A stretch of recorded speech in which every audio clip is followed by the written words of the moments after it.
ஓம் விக்னேஸ்வரா போற்றி, ஓம் நவக்கிரன் அருளை போற்றி. சிம்மராசி நேர்களுக்கு வணக்கம்.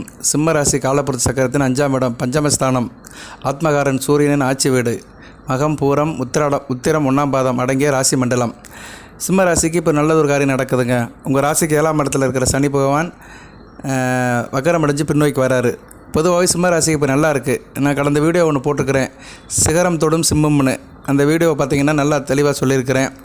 இந்த வீடியோ சனி பகவான் வக்கர பயிற்சிக்கு போடுறேன். சனி பகவான் உங்கள் ராசிக்கு 7ஆம் இடத்துல இருக்கிறாரு, கண்டகச்சனியாக இருக்கிறாரு. அவர் வக்கரம் அடைகிறாரு. வக்கரம்ங்கிறது ஒரு பின்னோக்கி போகிற ஒரு நிகழ்வு, சூரியனால் ஏற்படுகிற நிகழ்வு. சூரியனுக்கு 9ஆம் இடத்துல சனி பகவான் வரும்போது வக்கரம் அடைவார். சூரியனுக்கு 5ஆம் இடத்துல சனி பகவான் வரும்போது வக்கர நிவர்த்தி அடைஞ்சிருவார். ஸோ அந்த வக்கர பயிற்சி நடக்குது. சனி பகவான் உங்கள் ராசிக்கு 7ஆம் இடம் கும்பத்தில் பூரட்டாதி 2ஆம் பாதத்திலிருந்து சதய 4ஆம் பாதத்தை நோக்கி வராரு. ஒரு 20 டிகிரி பின்னோக்கி வராரு. நல்லபடியாக தான் பார்க்கப்படுகிறது. சனி பகவான் வலு குறையிறது சிம்ம ராசிக்கு எப்போயுமே சாதகமாக தான் இருக்கும். ஏன்னா சிம்ம ராசிக்கு சனி பகவான் அறிவிக்கப்பட்ட எதிரி. அதனால் எப்போல்லாம் சனி பகவான் வலு குறைகிறாரோ அப்போல்லாம் சிம்ம ராசிக்கு அபரிதமான யோகம் இருக்கும். நல்ல விதமாக பார்க்கப்படுகிறது. ஒரு 140 நாட்கள் மிகச்சிறப்பாக இருப்பீர்கள். 29ஆம் தேதியிலிருந்து ஜூன் 29, ஆணி 15ஆம் தேதியிலிருந்து மிகச்சிறப்பாக இருக்கும். சனிக்கிழமையிலிருந்து மிகச்சிறப்பாக பார்க்கப்படுகிறது. உங்கள் வாழ்க்கையில் வசந்த காலம்தான் ஒரு பொற்காலம். ஒரு 140 நாட்கள், கிட்டத்தட்ட ஒரு 5 மாத காலங்கள் உங்களுக்கு பொற்காலமாக பார்க்கப்படுகிறது. இந்த காலகட்டத்தில் பேசிக்காக சொன்னோம்னா நீங்கள் நல்லா இருப்பீங்க. உங்கள் செயல், சிந்தனை, உடல் உறுதி நல்லபடியாக இருக்கும். உடலாலும் மனதாலும் நினைவாலும் செயலாலும் சிந்தனையாலும் சிறப்பாக இருப்பீங்க. உங்களுக்கு உங்கள் மேலே பட்ட இந்த திருஷ்டி விளக்கப்படும். உங்களை சுற்றி ஒரு நல்ல ஒரு நிலை இருக்கும். நட்பு நிலை நல்லா இருக்கும். உங்களை சுற்றி இருந்த எதிர்மறை சிந்தனைகள்லாம் நீக்கப்படும். நல்லா இருப்பீங்க, ஃப்ரெஷ்ஷாக இருப்பீங்க, ஃப்ரீயாக ஃபீல் பண்ணுவீங்க, கஷ்ட நஷ்டம் இல்லாமல் இருப்பீங்க. தாயாரோட அன்பு இருக்கும், தாய் தப்பனோட ஆதரவு இருக்கும். தாய் தப்பனுடைய ஆதரவு நல்லபடியாக இருக்கும். அவங்களோட ஹெல்த்து நல்லபடியாக இருக்கும். அதில் நல்ல ஒரு மாற்றம் தெரியும். இவ்வளோ நாளாக தாய் தப்பனுக்கு சில பிரச்சனைகள், வயதுக்கு ஏற்ற மாதிரி பிரச்சனை இருந்தது. தேக வரைக்கும் பிரச்சனை தாய் தப்பனுக்கு இருந்தது. அந்த பிரச்சனையிலேருந்து பரிபூர்ணமாக வெளிப்படுவீங்க. அதுபோல் உங்கள் தாய் தப்பனுக்கு இருந்த பொருளாதார கண்டிஷன், அந்த பொருளாதார சிக்கல்கள்லாம் ஓரளவு சார்ட் அவுட் ஆகி ஓரளவு நல்ல நிலைமையில் இருப்பாங்க. தாயாரோட அன்பு கிடைக்கும். விவசாயம் பண்ணுறவங்களுக்கு நல்ல ஒரு காலகட்டமாக பார்க்கப்படுகிறது. விவசாயம், வேளாண் விளைபொருள் உற்பத்தி பண்ணுறவங்க, தோட்டக்கலை, பயிர் வளர்ப்பில் இருக்கிறவங்களுக்கெல்லாம் மிகச்சிறப்பாக பார்க்கப்படுகிறது. கால்நடை வளர்ப்பவர்களுக்கும் நல்லாயிருக்கும். கால்நடைனா நிறைய இருக்குது. ஆடு, மாடு, கோழி, மீன் பண்ணை, இப்படி இறால் பண்ணை, அப்புறம் மொத்தமாக மாடு வளர்க்குறவங்க, பால் வியாபாரம் பண்ணுறவங்க, மில்க் ப்ராடக்ட் செய்கிறவங்க, மீன் கடை வச்சுருக்கிறவங்க, இறைச்சி கடை வச்சுருக்கிறவங்களுக்கெல்லாம் மிகச்சிறப்பாக பார்க்கப்படுகிறது. அதுபோக மெக்கானிக்கல், ஆட்டோமொபைல் மெக்கானிக்கல் சம்மந்தப்பட்டவங்களுக்கு மிகச்சிறப்பாக இருக்கும். வாகனம் யோகம் இருக்கும். புதுசாக வீட்டுக்கு வண்டி வாகனம் வாங்குவீங்க. இல்லைன்னா வண்டி வாகனத்தை மாற்றி அப்டேட்டாக வண்டி வாகனம் வாங்குறதுக்கு நல்ல ஒரு காலகட்டமாக இருக்கும். சிறு குறு வியாபாரிகளுக்கெல்லாம் மிகச்சிறப்பாக இருக்கும். பாதசாரத்தில் கடை போட்டு வச்சுருக்கிறவங்களுக்கு மிக நல்லாயிருக்கும். வியாபாரம் நல்லாயிருக்கும். குடும்பத்தில் ஒரு குதூகலமான சூழ்நிலை இருக்கும். அதுபோக உங்களுக்கு இன்ஜினியரிங் ஒர்க் பார்க்குறவங்களுக்கு மிகச்சிறப்பாக இருக்கும். மெக்கானிக்கல், ஆட்டோமொபைல்ஸ், அப்புறம் டிரைவிங் லைசன்ஸ் எடுக்கிறது, கண்டக்டர், கிளீனர், டிரைவர், இவங்க சம்மந்தப்பட்ட தொழிலில் இருக்கிறவங்க, அது சம்மந்தப்பட்ட அரசு துறையாக இருந்தாலும் சரி, தனியார் துறையாக இருந்தாலும் சரி, அதில் வேலை பார்க்குறவங்களெல்லாம் மிகச்சிறப்பாக இருக்கும். தகப்பன் வழி ஒரு முறை நல்லாயிருக்கும். குலதெய்வத்தோட அருள் இருக்கும். மகாலட்சுமி கடாட்சியம் கிடைக்கும். இந்த சனி பகவான் வக்கர பயிற்சி சிம்ம ராசிக்கு நல்லா இருக்குது. உங்கள் ராசிநாதனும் நல்ல நிலைமையில் இருக்கிறாரு. ராசிக்கு 11ஆம் இடத்துல இருக்கிறாரு ஆணி மாதம் முழுக்க. அடுத்து 12ஆம் இடத்துல வந்தாலும் சுக்கிர பதினால சுபத்துவம் அடைவார். ஓரளவு நல்ல அமைப்பு தான். ஸ்தான பலம் வருவார் கடகத்தில். அடுத்து உங்கள் ராசிக்கே வருவார். உங்கள் ராசிக்கு வரும்போது சனி பகவானை பார்ப்பார். வக்கர சனியை பார்க்கும்போது சில பிரச்சனைகள் இருக்க தான் செய்யும். அதை நேரம் நான் உங்களுக்கு அதை ரிவைஸ் பண்ணி பலன் சொல்கிறேன். ஏன்னா ஆவணி மாதம் உங்கள் ராசிநாதன் உங்கள் ராசியில் இருப்பார். சூரியன் 1 மாத காலம் இருப்பார். அந்நேரம் சனி பகவானை சம்மந்தப்படுவார். சனி பகவான் ராசிநாதனை பார்ப்பார். அந்நேரம் உடல் சம்மந்தப்பட்ட பிரச்சனைகள், உஷ்ண சம்மந்தப்பட்ட பிரச்சனைகள் இருக்கும். அரசியல்வாதிகள், அரசாங்க தொடர்பில் இருக்கிறவங்க சில பிரச்சனை வரும் ஆவணி மாதத்தில். ஆவணி மாதத்துக்கு இன்னும் நாள் இருக்குது. சரியா நேர்களே? இன்னும் நாள் கிட்டத்தட்ட ஒரு 48-50 நாள் கிட்ட இருக்குது. ஏன்னா இன்றைக்கி ஆடி 12 தான் நடக்குது. அதனால் இன்னும் நாட்கள் நிறையா இருக்குது. நான் அந்த காலகட்டத்தில் வீடியோ போடுவேன். போதி ஜீவிடத்தில் அப்பப்போ வீடியோ போடுவேன். ஒட்டுமொத்தம் பலனை சொல்லிட்டோம்னா உங்களுக்கு அது மனசில் நிற்காது. சரியா? கேட்டோம், படித்தோம், போயிட்டோம்னு இருக்கும். வாரம் ஒரு 2 வீடியோ போடுறேன். சிம்மராசிக்கு வாரம் குறைஞ்சது 2 வீடியோ போட்டேன்னா உங்களுக்கு அப்பப்போ ராசி பலன்கள், கிரக நிலையில் அப்டேட் பண்ணலாம். ஒவ்வொரு கிரகத்துக்குமே ஒரு காரகத்துவம் இருக்குது, ஆதிபத்திய விசேஷம் இருக்குது. அதுக்கேற்ற மாதிரி அந்த கிரகத்துடைய பலன்கள் கிடைக்கும். சரியா? பலன்கள்னால் என்ன? சாதக பாதகங்கள் தான். நல்ல பலன்கள், கெட்ட பலன்கள், இப்படி உங்களுக்கு கிடைக்கும். அது நல்லது அதிகமாக இருந்துச்சுன்னா நல்லா இருப்பீங்கன்னு அர்த்தம். கெட்டது அதிகமாக இருந்தீங்கன்னா சங்கடப்படுறீங்கன்னு அர்த்தம். இவ்வளோ தான் ஜோதிடத்தில். சரியா? குணம் நாடி குற்றம் நாடி அதில் மிக நாடி மிக்க குழல். அதில் சாதகமும் பாதகம் ரெண்டுமே சரிவிதமாக இருந்துச்சுன்னா ஏதோ அன்றாடம் பொழுது போகும். கைக்கு வாங்கினேன், வாயில் போட்டேன், கைக்கு வாய்க்கும் கரெக்டாக இருக்கும். இதில் ஏதோ ஒன்று பற்றாக்குறை ஆயிடுச்சு, பாதகம் அதிகமாகிருச்சுன்னா கஷ்டப்படுற மாதிரி இருக்கும். சாதகம் நல்லா இருந்துச்சுன்னா சந்தோஷமாக இருப்பீங்க, ஜாலியாக இருப்பீங்க, மகிழ்ச்சியாக இருப்பீங்க. ஓகே நேயர்களே, இப்போதைக்கு வந்து சந்தோஷம் தான் அதிகமாக இருக்குது. ஏன்னா சனி பகவான் வக்கரம் அடைகிறதுனால உங்கள் ராசிக்கு ஏற்பட்ட திருஷ்டி விலகுது. சரியா? அந்த திருஷ்டி விலகுறதுனால நீங்கள் வந்து கொஞ்சம் நல்ல நிலைமையில் பார்க்கப்படுகிறீர்கள். அடுத்தடுத்து வரும் காரியமும் நல்லபடியாக இருக்கும். கையில் காசு பணமும் ஓரளவு நல்லபடியாக புழங்கும் உங்களுக்கு. சரியா? சிம்மராசினியர்களுக்கு பொருளாதார சிக்கலிருந்து ஓரளவு வெளியே வந்துடுவீங்க. திருமணம் ஆதரவுகளுக்கு திருமண பாக்கியம் கிடைக்கும். திருமண அமைப்பு நல்லபடி கை கொடுக்கும். வரன் பார்க்க ஆரம்பிங்க. இன்றைக்கி ஆணி 12 தான் ஆகுது. இந்த மாதம் முழுக்க பார்க்கலாம். இந்த மாதம் முழுக்க பார்த்து ஃபிக்ஸ் பண்ணிங்கன்னா ஆவணி மாதம் திருமணம் பண்ணலாம். சரியா? நல்லபடியாக பார்க்கப்படுகிறது. ஸோ ஆவணி மாதம் சிம்மராசினியர்கள் வீட்டில் கெட்டி மேலே சத்தம் கேட்கும். அதை நல்ல விதமாக கொண்டு போங்க. அதுபோக திருமணமாகி குழந்தைக்காக வெயிட் பண்ணுறவங்களுக்கு கர்ப்பம் தரிக்க நல்ல ஒரு காலகட்டமாக பார்க்கப்படுகிறது. தாய்மார்களுக்கு வந்து நல்ல விதமாக பார்க்கப்படுகிறது.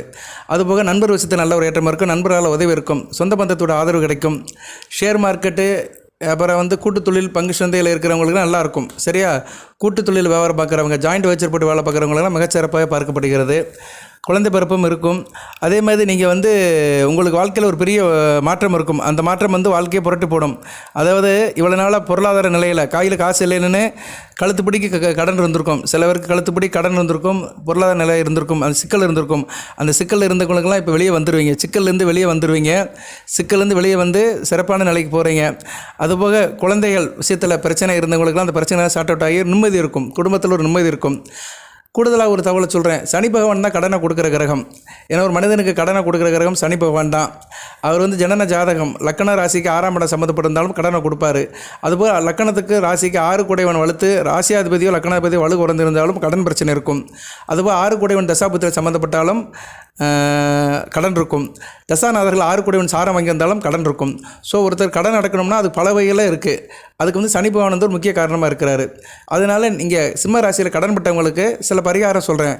அந்த பரிகாரத்தை செஞ்சீங்கன்னா உங்களுக்கு கடனை காலியாயிரும். இல்லைன்னா கடன் அடைக்கிறதுக்கு ஒரு வழி பிறக்கும், ஒரு முகாந்திரம் பிறக்கும். ஏதோ ஒரு சோர்ஸ்லேருந்து பணம் வரும். அந்த பணத்தை எடுத்து நீங்கள் கடனை அடைச்சிடலாம். கடனை கொடுக்குறவர் தான் சனி பகவான். கடனை அடைக்கிறவர் வந்து செவ்வாய் அல்லது சுக்கிரன். செவ்வாயும் சுக்கிரனும் கடன் அடைக்கிறதுக்கு உதவி பண்ணுற கிரகங்கள். அதனால் நீங்கள் கடன் பட்டிருந்தீங்கன்னா அந்த கடனை திருப்பி கொடுக்கணும் அப்படின்னு நினச்சிங்கன்னா செவ்வாய்க்கிழமை கொடுங்க. செவ்வாய்க்கிழமை மதியம் 1 to 2 ஒரு பணத்தை எடுத்து கொஞ்சம் திருப்பி கொடுங்க. அப்படி கொடுக்க ஆரம்பிச்சிட்டிங்கன்னா கடன் வெகுவாக குறைய ஆரம்பிச்சிடும். அதுபோக வந்து வெள்ளிக்கிழமை சுக்கிர உரை இறை விட்டுட்டு போகும்போது வீட்டில் சாமி கும்பிடுங்க. வீட்டில் வந்து விநாயகர் பிடிங்க. மஞ்சள்லையோ சந்தனத்துலையோ விநாயகர் பிடிச்சி அரச இலையில் வச்சு பிடிக்கணும். அரச இலையை எடுத்துகிட்டு வந்துட்டு அது மேலே வந்து விநாயகரை பிடிக்கணும். சந்தனத்தாலோ இல்லைன்னா மஞ்சள், சுத்தமான மஞ்சளில் பிடிச்சி விநாயகரை வழிபடணும். அவருக்கு குங்குமம் வச்சு பூசாற்றி மலர்கள் சூட்டி அப்புறம் வந்து நீங்கள் வழக்கம் போல் நம்ம சூடம், கற்பூரம், பத்தி இதெல்லாம் காட்டணும். நெய்வேத்தியத்துக்கு வந்து இனிப்பு பொருட்கள் வைக்கணும். பாயாசம், பால், கற்கண்டு, இல்லைன்னா ஒயிட் கலர் ஸ்வீட்டு, இதை வச்சு நீங்கள் வந்து சாமி கும்பிடணும். இது சின்ன ஒரு ஏற்பாடு தான். வாழை இலையில் வச்சு தான் செய்யணும். எந்த பூஜையும் வந்து வாழை இலை இல்லாமல் செய்யக்கூடாது. வீட்டில் விநாயகர் பிடிச்சி செய்யும்போது அதுபோக வந்து வெற்றிலையை வச்சுருக்கணும். பூஜைனாலே வெற்றிலை இருக்கணும். வெற்றிலை பாக்கு இருக்கணும். வெற்றிலை பாக்கு இல்லாத பூஜை நிறைவு பெறாது. அந்த வெற்றிலையில் நீங்கள் கடனை எழுதலாம். நீங்கள் எவ்வளோ தொகை கடன் பட்டிருக்கிறீங்க, கடன்னு உங்களுக்கு இருக்கும். யார்கிட்ட கடன் வாங்கியிருப்பீங்க. ஒன்று கடன் தனிப்பட்ட முறையில் வாங்கியிருப்பீங்க, இல்லைன்னா பேங்கில் வாங்கியிருப்பீங்க, இஎம்ஐயில் வாங்கியிருப்பீங்க, எங்கேயோ ஒருத்தர்கிட்ட வாங்கியிருப்பீங்க, ஏதோ ஒரு காரணத்துக்காக வாங்கியிருப்பீங்க. அந்த கடன் தொகையை வந்து எழுதணும். 1 லட்சம் 2 லட்சம்னு எழுதிடணும். அந்த வெற்றிலையில் எழுதி அந்த விநாயகருக்கு முன்னாடி வச்சு சாமியை கும்பிடுங்க. விநாயகர், மகாலட்சுமி, உங்கள் குலசாமி எல்லாத்தையும் கும்பிடுங்க. வீட்டில் மற்ற போட்டாக்கெல்லாம் இருக்கும். மற்ற போட்டாக்கத்துக்கும் அலங்காரம் பண்ணி தீபாராதனை காட்டுங்க. மனமுறி கும்பிடுங்க.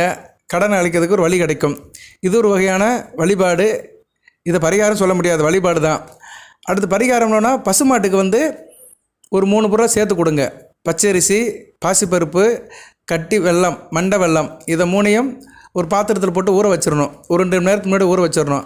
என்றைக்கு சார் ஊற வைக்கலான்னா ஞாயிற்றுக்கிழமை ஊற வைங்க. ஞாயிற்றுக்கிழமை காலையில் ஒரு 7 மணிக்கு ஊற வச்சுருங்க. செம்பு பாத்திரத்திலையோ பித்தளை பாத்திரத்திலையோ ஊற வைங்க. சில்வர் பாத்திரம் வேண்டாம். ஏன்னா சில்வர் பாத்திரம் வந்து சனி பகவானோட ஆதிக்கத்தில் உள்ளது. அதனால் செம்பு பித்தளை பாத்திரத்தில் ஊற வச்சு ஒரு கைப்பிடி போட்டு கொஞ்சம் தண்ணி ஊற்றிட்டிங்கன்னா அது கொஞ்சம் நேரத்தில் ஊறி ஒரு ஷேப்புக்கு இருக்கும். அதை அப்படியே எடுத்து ஒரு உருண்டை ஆக்கி வாழை இலையில் வச்சு மாட்டுக்கு கொடுத்துருங்க. வாழை இலையில் வச்சு பசு மாட்டுக்கு தான் கொடுக்கணும், காளை மாட்டுக்கு கொடுக்கக்கூடாது. பசு மாட்டுக்கோ இல்லை பசுங்கன்றுக்கோ கொடுத்தீங்கன்னா நல்லபடியாக இருக்கும். இதை தொடர்ந்து ஒரு 18 வாரம் செய்யுங்க. சார் எனக்கு இதெல்லாம் நேரம் இல்லை சார், நான் வேலை பார்க்குறேன், உத்தியோகத்துக்கு போகிறேன், அப்படி இப்படின்னு காரணம் சொன்னீங்கன்னா டைம் இல்லை, அமைப்பு இல்லை அப்படின்னு சொல்கிறவங்க கோயிலுக்கு போங்க. அரச மரம் இருக்கிற விநாயகர் கோயிலுக்கு போங்க. அங்கே அரச மரத்துக்கு 2 பக்கமும் சர்ப்ப கரங்கள் இருக்கும். அது மாதிரி விநாயகர் கோயிலுக்கு போகணும். விநாயகருக்கு 2 பக்கமும் ராகு கேதுகள் இருப்பாங்க. அந்த விநாயகர் கோயிலுக்கு போய்ட்டு விநாயகரை கும்பிட்டுட்டு 3 முறை சுற்றி வாங்க. சுற்றி வந்து பச்சரிசி, தூள் சர்க்கரை, எள்ளு இது 3ஐயும் கலந்த பொட்டணத்தை கொண்டு போங்க.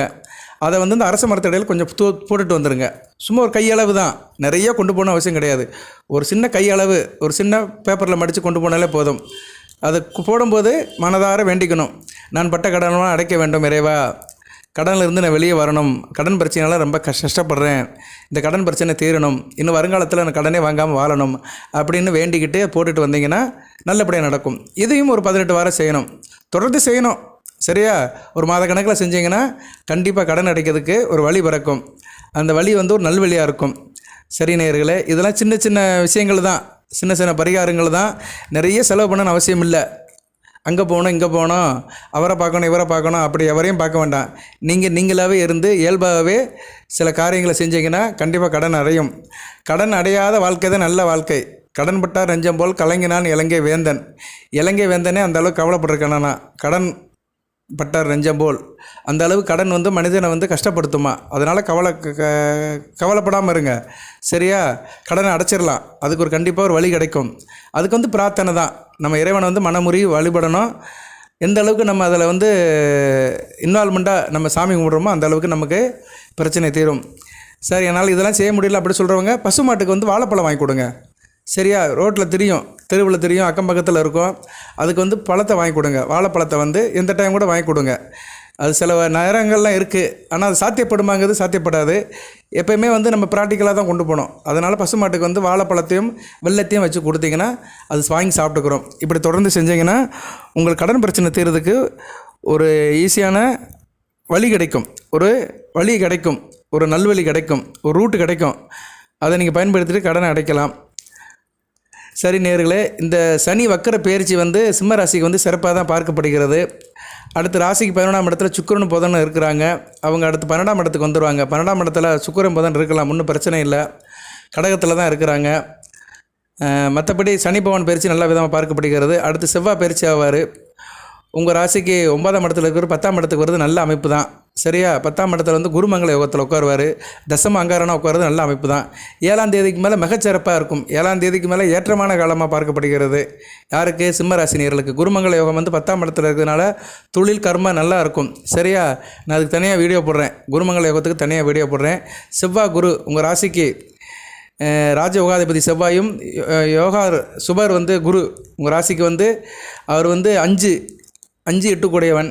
5-8 கூடையவன் வந்து உங்கள் ராசிக்கு 4-9 கூடையவன் கிடையாது. நல்ல அமைப்பு தான். சரியா? அருமையான அமைப்பு தான். குருமங்கள யோகம் வந்து மிகச்சிறப்பாக 10ஆம் இடத்துல நல்ல ஒரு அம்சத்தில் இருக்குது. நல்ல சிறப்பு தான். அந்த காலகட்டத்தில் சனி பகவான் வக்கரம் அடைகிறதுனால சிம்ம ராசிக்கு வந்து இது ஒரு பொற்காலமாக பார்க்கப்படுகிறது. சனி பகவான் வக்கர பயிற்சி வந்து ஒரு 140 நாட்களுக்கு வந்து சிம்ம ராசிக்கு வந்து ஒரு ஏற்றம் தெரியும், ஒரு மாற்றம் தெரியும். அப்படி தெரிகிறவங்க வந்து வாட்ஸ்அப் கமெண்ட்ஸில் போடுங்க. ஏன்னா அவர் வந்து வக்கரம் அடைகிறதுக்கு ஒரு வாரத்துக்கு முன்னாடியே பலன்களை கொடுக்க ஆரம்பிச்சிருவார்.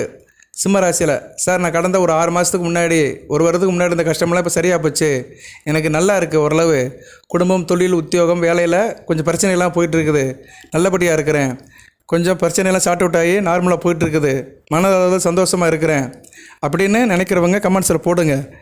கஷ்டம் இருந்தாலும் போடுங்க. உங்கள் கஷ்டத்தை வந்து கமெண்ட்ஸ் பாக்ஸில் சொல்லுங்கள்.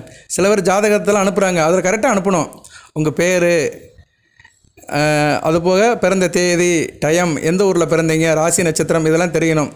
நீங்கள் ராசி கூட தேவையில்லை, ஏன்னா சிம்ம ராசியில் தான் போடுவீங்க கமெண்ட்ஸு. நட்சத்திரத்தை சொல்லணும், மகமா பூரமாக சொல்லணும்.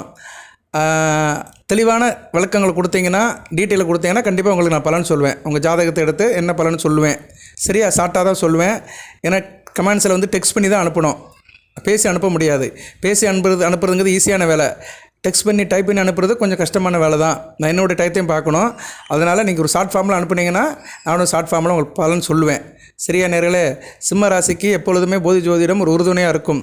உங்களுக்கு ஒரு உற்றத்தோழனாக, ஒரு கைடாக, உதவி புரிவனாக இருக்கும். ஜோதிட ரீதியில் நீங்கள் எந்த சந்தேகம் இருந்தாலும் கேட்கலாம். கண்டிப்பாக நான் அதுக்கு கண்டிப்பாக பலன் சொல்லுவோம். கமெண்ட் பாக்ஸில் கேட்டிங்கன்னா கண்டிப்பாக சொல்லுவோம். சிம்ம ராசியில் நிறைய பேர் கேட்டிருக்கிறாங்க. எல்லாத்துக்குமே நான் பலன் சொல்லியிருக்கிறேன், பதிலும் சொல்லியிருக்கிறேன். சரியா? உங்கள் சந்தேகத்துக்கு ஏற்ற மாதிரி, உங்கள் கேள்விக்கு ஏற்ற மாதிரி பதில்கள் வழங்கப்படும். ஓகே நேயர்களே, நான் சொன்ன வழிபாடு பரிகாரங்களை பண்ணுங்க. மற்றபடி நல்லபடியாக தான் இருக்குது. அடுத்தடுத்து தொடர்ந்து வீடியோ போடுறேன், பாருங்கள். நம்ம சேனலை சப்ஸ்கிரைப் பண்ணவங்க சப்ஸ்கிரைப் பண்ணுங்கள், பெல் பட்டன் ஆன் பண்ணுங்கள், நோட்டிஃபிகேஷனில் வர எல்லா வீடியோவும் பாருங்கள். எல்லாம் வல்ல இறைவன் சிம்மராசினியர்களுக்கு சில சௌபாகியத்தையும் சில ஐஸ்வர்யத்தையும் சில நன்மையிலும் கொடுப்பார். அனைத்து வளங்களின் நலங்களை பெற்று தேக ஆரோக்கியத்துடன் தீர்க்காயுடன் நீடியோடி வாழ்க, நிறைந்த வளம் பெறுக. நன்றி நேயர்களே.